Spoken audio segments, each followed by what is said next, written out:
Some people claim that the whole idea of a divine Messiah is just some Christian spin, and that the Jews never actually saw it that way. But is that really true? Let's dive into the Old Testament with three heavyweights, Daniel, Isaiah, and Zechariah, to see if the Messiah's divinity was always on the agenda. First up, Daniel 7:13-14 introduces us to the Son of Man. It says, "I saw in the night visions, and behold, with the clouds of heaven there came one like a son of man. And he came to the Ancient of Days and was presented before him. And to him was given dominion, and glory, and a kingdom, that all peoples, nations, and languages should serve him. His dominion is an everlasting dominion, which shall not pass away, and his kingdom one that shall not be destroyed." So, we have two figures here, the Ancient of Days, aka God, and the Son of Man. Now, here's the kicker. Thrones, yes plural, are set up in verse 9, but only one of those thrones is filled, until the Son of Man walks in. He takes a seat, claiming divine authority.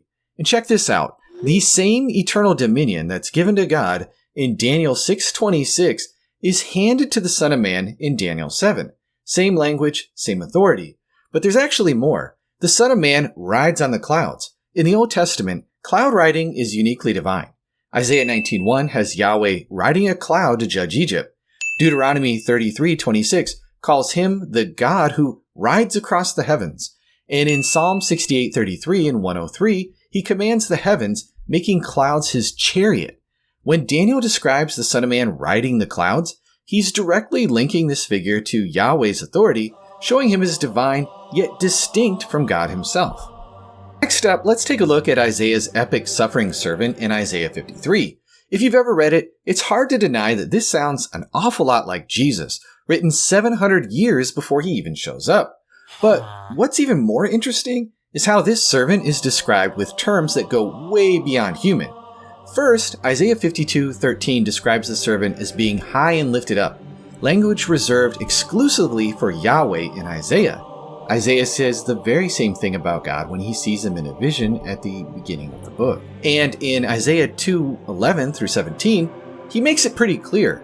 Only Yahweh gets this kind of exaltation. So if this servant is high and lifted up, then we're talking about more than just a man. This is a divine figure here. Next, Isaiah 53:11-12 describes the servant justifying many and interceding for sinners. Yet Isaiah 45:24-25 tells us that Israel will only be justified in Yahweh. And in Isaiah 59:16, he emphasizes that no one could intercede for humanity, so Yahweh did it himself. Yet in Isaiah 53, this servant is doing exactly that. How? Because the servant is Yahweh himself in the flesh, interceding for his people. And it ties together further in Isaiah 9:11, where the Messiah is called Mighty God and Everlasting Father, names Isaiah reserves only for Yahweh. So for Isaiah, this suffering servant is God himself. Let's wrap it up with Zechariah's vision of Israel's king in Zechariah 9:9-11. A humble king riding into Jerusalem on a donkey. "Rejoice greatly, O daughter of Zion. Behold, your king is coming to you. Righteous and having salvation is he, humble and mounted on a donkey." Sound familiar?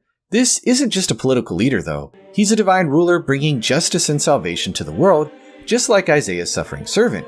But here's where things get kind of crazy.